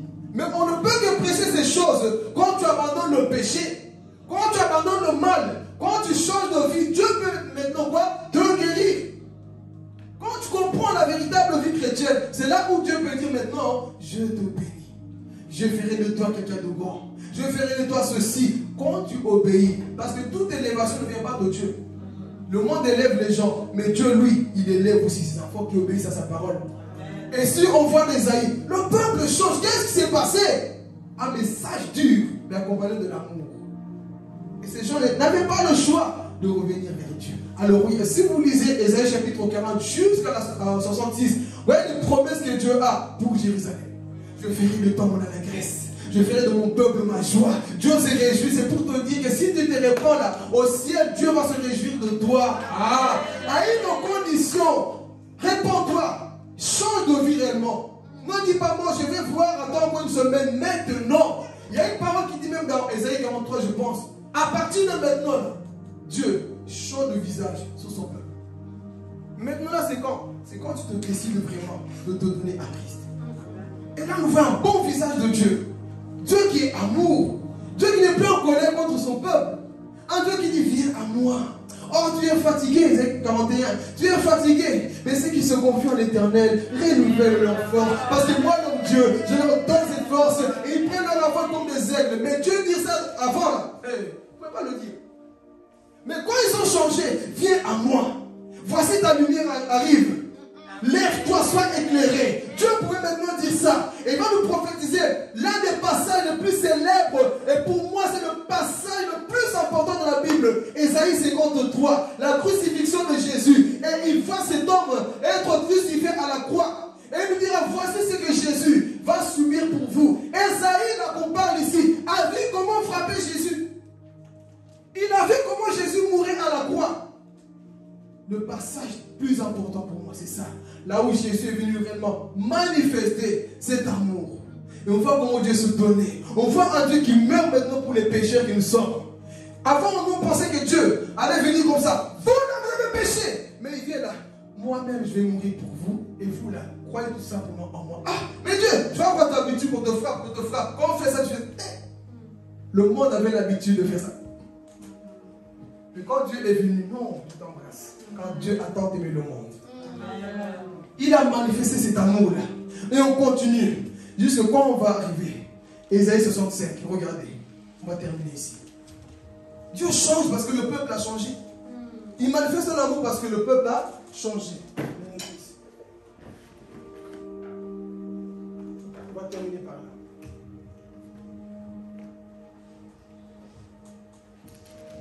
On va trouver.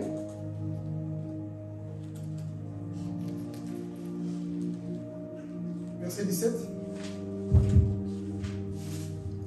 effet, je crée un nouveau ciel et une nouvelle terre. On ne se souviendra plus des derniers événements. Ils ne viendront plus à l'esprit.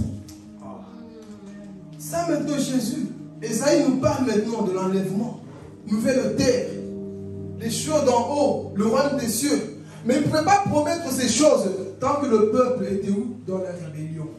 Mais quand tu changes de vie, on peut te dire que bientôt tu verras Jésus. Quand tu te répands, on dira que tu verras quoi? Un nouveau ciel.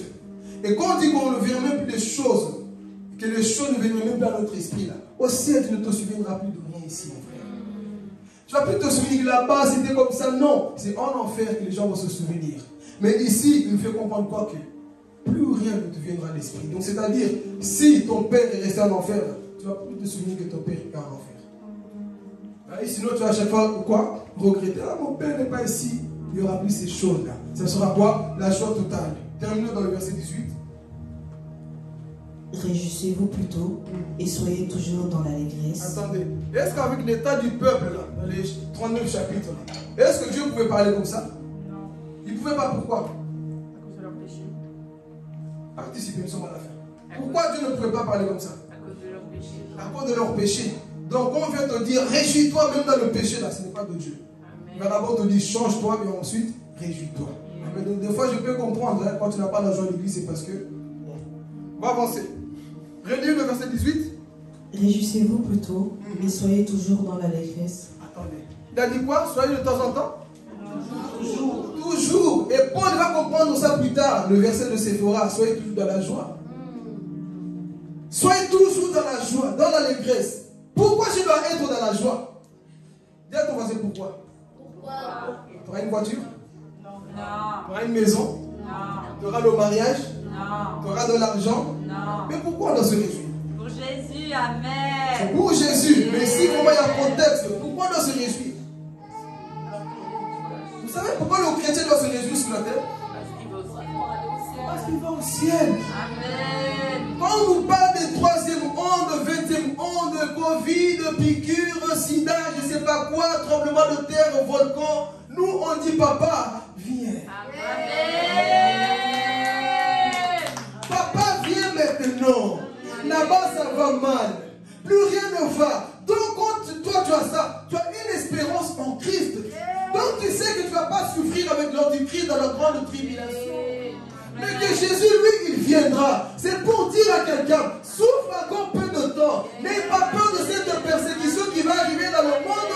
Parce que si tu gardes la foi, si tu es vraiment un véritable repenti, tu ne vivras pas les souffrances qui vont arriver cette année de malheur sur la terre. Toi, tu ne connaîtras pas ces choses. Mais Jésus viendra. Oh, écoutez, au moment là où le monde sera comme ça, on ne peut plus rien faire. Qui va apparaître? Yende. Et il va dire, amenez mes enfants. Et nous, ils sont venus à moi. Vous nous avez gardé ma parole. Maintenant, réjouissez-vous. Réjouissez-vous. Réjouissez-vous. Parce que vous irez au ciel. Pendant que le monde dit, mais comment est-ce qu'on va faire? On va aller habiter sur Mars. On va aller habiter sur Jupiter. Parce que là-bas, il n'y aura pas. Dieu va tout détruire. Mais le paradis est pour nous. Le paradis est pour les personnes qui mettent la parole de Dieu en pratique. Ne va pas sur Vénus, mais va dans le paradis. Là où habite le Seigneur des Seigneurs, le Roi des gloires.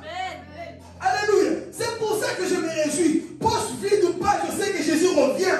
Maladie ou pas, je sais que Jésus revient. Si tu manques un pied, au ciel tu auras des pieds. Si tu manques un œil, au ciel tu auras des yeux. On dit qu'il essuiera les larmes. Il n'y aura plus de larmes au ciel. Il n'y aura plus rien de tout ça. Mais pour ça, il te dit, garde ma parole. Reste fidèle. Regardez comment Dieu devient un Dieu qui donne des promesses. Dans le dernier chapitre d'Ésaïe, il change réellement. C'est pour dire, Daniel, des fois tu es comme ça contre le mur. Ma fille, tu es bon encore. Steve, tu es bon encore. Jonathan, tu es bon encore. Parce que tout ce que tu vois passera. Une révélation que j'ai reçue quand je méditais. La Bible nous dit quoi? Que tout Passera. Mais la parole de Dieu ne Passera. Qui est la parole? Jésus. Et si tu es en Jésus, tu ne Amen. disparaîtras jamais. Amen. La Bible dit qu'au commencement était la parole. Jean chapitre 1. Au commencement était la parole. La parole était Dieu et la parole était avec Dieu. Et cette parole est devenue chair. Cette parole c'est qui? Alors si tout passera, et si moi je suis en Jésus, je vais passer? Non. Je ne passerai pas. Pourquoi? Parce que la Bible dit qu'il est le Père de tout ce que le Fils a. Donc si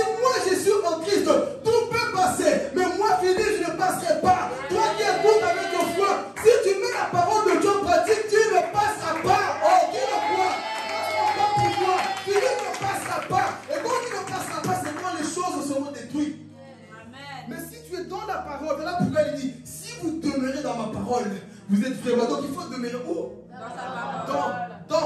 Dans à l'intérieur. Donc il faut demeurer en Christ. Et si tu demeures, tout peut passer. Mais toi là, tu ne passeras pas. Voilà pourquoi quand je me réveille, des fois, j'ai pas envie d'aller au travail. Ça c'est pour payer le temps. Je vais comme gagner des sous pour m'occuper de ma maison. Donc je vais quand même. Mais je sais que le jour viendra, maman Chantal, il n'y aura plus de réveil à 5h, 6h du matin pour aller travailler. Tout ça va finir. Il n'y aura plus, comme papa le dit souvent, les couches qu'il a, on ne va plus te maltraiter au ciel. Mais au contraire, tu seras récompensé par des anges au ciel. J'irai là-haut, vers les anges, adorer Emmanuel, le Dieu avec nous. Amen. Alléluia. Vous ne voulez pas ces choses? Amen. Vous voulez être brûlé dans le barbecue éternel? Vous voulez cramer là-bas jour et nuit, qui brûle? On ne va aussi pas de l'enfer ici. Est-ce que tu vas dans l'enfer? Non. Personne n'a envie d'aller dans l'enfer. Donc pour ça, il te dit quoi? Réjouissez-vous plutôt et soyez toujours dans l'allégresse. À quoi attendez? J'aime les Écritures. Dis, tant que tu vas la dire, sinon moi je vais te bombarder ici. À quoi? On a dit pourquoi il fallait se réjouir, n'est-ce pas? Alors à cause de quoi? À cause de ce que j'ai créé, car je crée Jérusalem pour qu'elle soit une source d'allégresse, et son peuple pour qu'il soit une source de joie. Voilà, à cause de ce que je l'ai créé. Même Jérusalem qu'on critique là-bas, ils ont une promesse. Mais dans les milléniums là-bas, c'est là où tout va se passer. Mais ici c'est pour dire que nous là, réjouissez-vous. Et si on parlait dans le passé, mais tout a déjà été écrit. Amen. Au ciel, si tu gardes la foi, il y a ta maison au ciel des châteaux. Amen. C'est là où tu sais. Quand tu gagnes le football, tu gagnes beaucoup de ballons d'or. Quand tu es fort, les Cristiano, les Messi, ils gagnent quoi? Mais vous croyez que nous, on n'a pas de plus que des ballons d'or? Des ballons d'or, c'est quoi? Nous, on n'aura pas de ballons d'or. Vous savez qu'est-ce qu'on aura? Des couronnes. T'imagines assis à Jésus. Il y a un verset qui dit que Dieu va nous louer. Des fois, c'est nous qui se nous te louons. Tu es Dieu. Un jour, Dieu va t'acclamer. Tu ne veux pas que Jésus te loue. Alors, vois ce péché-là qui fait que Dieu. Vois ce péché-là. Il y a un péché qui fait que Jésus ne puisse pas te louer. Rejette ce péché. Parce que Dieu dira qu'un jour, Jonathan, il est là. Dieu va te louer aussi. Et mon frère là, j'ai oublié le nom, pardon. Walter, comment je peux oublier ça? Walter, Dieu va te louer. T'imagines que Dieu te loue, il te met sur un trône, et va te dire, je me rappelle, toi là, tout le monde a abandonné l'église, hein, et toi tu étais fidèle. Et encore tu continues à évangéliser. Toi vraiment là, tu auras des grandes récompenses. Dieu va nous louer, église. Alors pose-toi des questions. Depuis que tu es converti, tu penses vraiment que Dieu va te louer? Si tu veux que Dieu te loue, que Dieu te donne des bonnes choses là-bas haut, donne-toi à fond. Amen. Abandonne le mal, abandonne le péché, parce que Dieu a une récompense pour chacun de nous. Aujourd'hui, je m'appelle comment? Philippe. Il y a des gens qui n'aiment pas le nom, des matondo, des kilengani, des kilakikiaf, tout ce qu'on veut. Mais la Bible dit qu'au ciel, tu auras un nouveau nom. Amen. Tu n'auras pas le nom de Chantal. Non. Là-bas, c'est un nouveau nom. Lisao. Non. Il n'y a pas Dieu. La même changé son nom, c'est Jean. Mais tu ne peux pas dire, ah, plus ça. Là-bas, ça va changer. Oh. Changer. On ne va plus nous appeler en anglais You are you, Papa John. Non. Là-bas, c'est le langage céleste. Les langues des anges. Tu auras un nouveau nom que tu ne connais pas. Dieu va changer tout à cause de ta persévérance. Et la Bible dit encore quelque chose de plus précieux que cher. Qu'au ciel, nous allons prier et être à côté de Jésus en fonction de ce que nous faisons sur la terre. En fonction de ce que toi tu fais sur la terre. Alors peut-être qu'au ciel, il y aura des gens qui seront fous du ciel. Tu seras loin et Jésus viendra te visiter de temps en temps. Bon, ce qui est bon quand même tu es au ciel, tu mets d'aller au ciel. Amen. Mais pas toi pour faire plaisir à Dieu. Amen. Pas toi pour que Jésus se dise non. Bon et fidèle serviteur. Amen. Dieu a créé des choses pour toi. Ésaïe 60 nous révèle toutes ces choses. Une grande joie nous attend. Et vous pensez que moi je vais commencer à pleurer, même quand on ne me paye pas, je sais qu'au ciel, tout est prêt. Amen. Même quand je n'ai rien, même si la voiture fume, je ne sais pas comment, je sais qu'au ciel, c'est mon vie ici, c'est rien. Mais une grande récompense qui attend. Je lui garde la foi. Oh, Déborah, il y a des récompenses qui attendent au ciel. Et la seule chose, église, s'il vous plaît, que Dieu nous demande, ce n'est pas compliqué. Quand tu aimes quelqu'un, est-ce que tu as envie de lui faire du mal à chaque fois? Non. Il te dit juste, n'aime pas le monde. N'aime pas ceci. Ah, c'est trop demandé. Donc, si je t'aime vraiment, je vais abandonner parce que là-bas, je sais qu'il y a de grandes choses qui m'attendent. Alors on nous dit quoi? Réjouissez-vous, pardon, à cause de ce qu'il va faire. Et quand on lit Ésaïe 66, voilà. Verset 22, on termine par là. Et vous savez ce que j'ai découvert encore? Le dernier chapitre parle de l'enlèvement et de l'enfer. Et si vous lisez Apocalypse chapitre 22, verset 12, il nous parle encore de la venue de Jésus. Donc ce livre-là, c'est une mini-Bible. Amen. Ok, lis le verset 66, le chapitre 66, verset 1. Voici ce que dit l'Éternel. Le ciel est mon trône et la terre mon marchepied. Quelle maison pourrez-vous me construire et quel endroit pourrait être mon lieu de repos? Attends, ici ce n'est pas ce qu'ils vont devenir. Le 22. En effet, le nouveau ciel et la nouvelle terre que je vais créer subsisteront devant moi, déclare l'Éternel. De la même manière, votre descendance et votre nom subsisteront. Amen. Donc ici, on ne voit pas les promesses qui nous attendent. Le ciel nous attend. Mais la question, est-ce que nos noms vraiment sont dans le livre de vie? Il y a tellement de choses qui nous attendent si on obéit à Dieu, Église. Des fois, quand le monde nous insulte, tu es démodé, frère. Tu as abandonné cette belle go là pour suivre Jésus. Tu ne sais pas pourquoi je l'ai abandonné. Tu as abandonné cette belle affaire là-bas là, pour Jésus. Oui, j'ai abandonné parce qu'il y a des grandes choses qui m'attendent. Des fois, il y a un travail qui est bien, mais qui n'est pas bien devant le Seigneur. Abandonne-le parce que Dieu a meilleur pour toi. Amen. Des fois, tu as une belle femme, une belle fille là, tu veux, mais la femme t'amène dans le péché. Dit, je t'abandonne parce que je veux le ciel. Un bon garçon qui vient te tenter, mais toi tu dis non. Moi, je veux quoi? Le Seigneur. C'est lui qui garde la foi. Moi, c'est ça que je veux, que tu puisses rentrer avec cette pensée à la maison. Si tu gardes la foi, là, les souffrances que nous voyons ici, là, vont terminer. Mais au ciel, tu passeras tout ton temps dans la joie. Amen. Et est-ce que nous obéissons à cette parole? Parce qu'on n'a pas été plus loin, il nous parle aussi de l'enfer. C'est la partie qu'on touchera, si Dieu le permettra un jour. Mais ici, on a vu comment Dieu était en colère. Dans les 39 chapitres. Et 39 livres de la Bible, on a vu comment Dieu était en colère. Mais quand on change, Dieu change. Dieu ne peut que changer par rapport à ta vie si toi aussi tu changes. Amen. C'est ça qui s'est passé. Dieu a changé. Il a béni son peuple. Aujourd'hui, je peux me réjouir. C'est pour ça qu'on répète à chaque fois, des fois quand papa nous dit, est-ce que nous arriverons ici? Si tu sais que tu as l'espérance en Christ, ne laissez pas maman chanter les carrières sauter seul. Sautez, criez de l'allégresse, de la joie. Ne laissez pas se faire crier aussi tout seul. Tous ensemble, nous sommes plus qu'une équipe de football. Parce que nous savons où nous allons. À moins que tu ne sais pas où tu vas, alors tu gardes un peu ta voix. Mais si tu sais où tu vas, casse ta voix pour Jésus. Saute pour Jésus. Tu loues l'Éternel. Amen. C'est ça que nous voulons. Donc, analyse un peu. Tu vas même faire de l'étude par rapport à ça pour ta propre vie. Tu as vu comment Dieu s'est mis en colère à cause du péché. Mais tu as vu comment Dieu change de visage quand le peuple se répand. Amen. Dieu a des vraies promesses, véritables promesses pour son peuple. Mais ce qu'il attend de toi, juste un cœur qui dit je reconnais. Là, Seigneur, je n'étais pas. Je viens à toi. Parce que ce que je vois dans le monde va tout passer. Mais toi qui ne passeras jamais, je me confie à toi. Amen. Que Dieu vous bénisse. Donc tout simplement prier là où tu es. Ne pas dire lève la main ou fais ceci. Chacun se connaît. Tu vas tout simplement prier. Donc Dieu t'a parlé, donc tu t'es senti concerné. Ne loupe pas le ciel à cause des choses de la terre. Dis Seigneur, tu m'as parlé encore ce matin. Je te fais confiance. C'est vrai, papa, que tu n'aimes pas le péché. Tu veux voir un peuple qui se répand. Pose-toi la question, jusqu'à quand je vais lutter avec ces choses, avec ce péché, avec ce comportement, avec ce cœur dur, avec ces lèvres impures, jusqu'à quand je vais lutter? Chaque fois que papa Dieu passe, moi je passe. Dieu te rappelle, ou alors un frère peut passer, ou alors de la modération. Dieu parle. Mais jusqu'à quand, Église, Dieu nous dit, jusqu'à quand allons-nous négliger? Jusqu'à quand allons-nous continuer comme ça? Le temps est arrivé de prendre une véritable décision. Parce que tu n'as pas idée de ce qui se passe autour de toi, dans le monde que tu vis. Il ne faut pas que tu sois ce chrétien qui ressemble à tout le monde. Tu t'habilles comme tout le monde, tu parles comme tout le monde, ta façon de faire est comme tout le monde, les mauvaises pensées, ta façon de faire est comme tout le monde. Non, toi tu refuses de dire, je suis un peuple à part. J'ai des promesses, si je reste fidèle, Dieu agira.